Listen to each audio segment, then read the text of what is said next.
On peut continuer de dire on a plus de 2000 milliards d'euros de dette et ça n'a aucune importance. Alors je vais vous expliquer pourquoi. Il y a une raison très simple qui explique le fait que les marchés financiers pour l'instant ne sont pas du tout inquiets. C'est absolument pas malheureusement parce qu'ils croient aux réformes qu'on est capable d'engager, parce qu'ils ne peuvent pas croire à des réformes. À partir du moment où nous-mêmes ici on dit oui mais finalement c'est tellement dur, c'est tellement compliqué, on ne va pas faire bouger les choses, donc on reste là où on est et puis finalement on verra ce qui se passe. Ce avec quoi je suis absolument pas d'accord, parce que si on bouge pas, on va dans le mur. Non, mais je parle pas de vous, je parle d'impression générale qui sort de ce budget. Hein. On est exactement là-dedans. Alors si aujourd'hui on emprunte à ces taux-là, c'est parce que la dette, je m'excuse, et ça, alors si vous vouliez rassurer les gens là, c'est pas rassurant, la dette est garantie par l'épargne des ménages.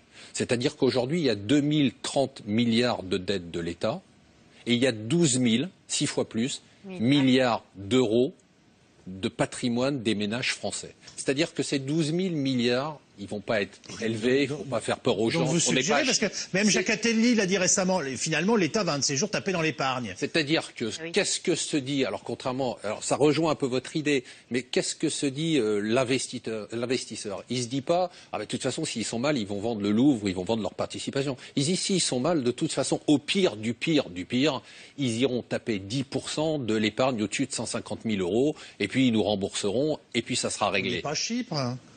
Chypre, c'était pas les mêmes chiffres. Hein. Je dis pas. Attendez, il faut comprendre le principe du nantissement. Le principe du nantissement, c'est de dire vous avez une garantie. Moi, je suis prêteur. Je prête à la France. Je sais qu'en face de mes Une ou deux fois, les notaires et banquiers m'ont dit ça. J'ai jamais compris. En gros, c'est très simple. Je dis oui comme ça, mais en fait, c'est très simple.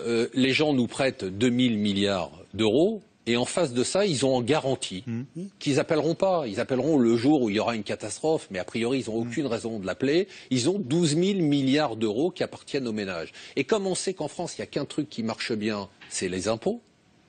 On sait très bien que du jour au lendemain, si on devait être attaqué et qu'on n'arrivait plus à payer notre dette, on pourrait très bien aller prendre un petit peu, taper dans la caisse des épargnants, qui sont de toute façon, on l'a vu depuis un moment avec l'alignement du taux de taxation sur le capital par rapport au travail, dans la ligne de mire. Je voudrais juste revenir, et j'aurais terminé, à votre question tout à l'heure, parce que de dire, et ça je pense que c'est la clé, de dire que les gens ne comprennent pas comment ils peuvent payer plus d'impôts et que finalement la situation ne s'améliore pas. Voilà. Il y a deux raisons.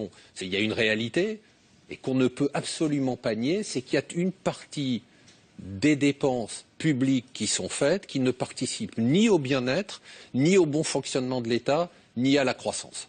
D'accord ? Ça, c'est le premier élément. Le deuxième élément qui est très important pour expliquer ce que vous dites, c'est que je ne vais pas reprendre la formule qui est connue, mais trop d'impôts a tué l'impôt. C'est-à-dire que ça fait 2 ans qu'on nous massacre avec des impôts et on paye aujourd'hui le prix de ces 2 ans de massacre à l'impôt qui fait que la croissance s'est effondrée.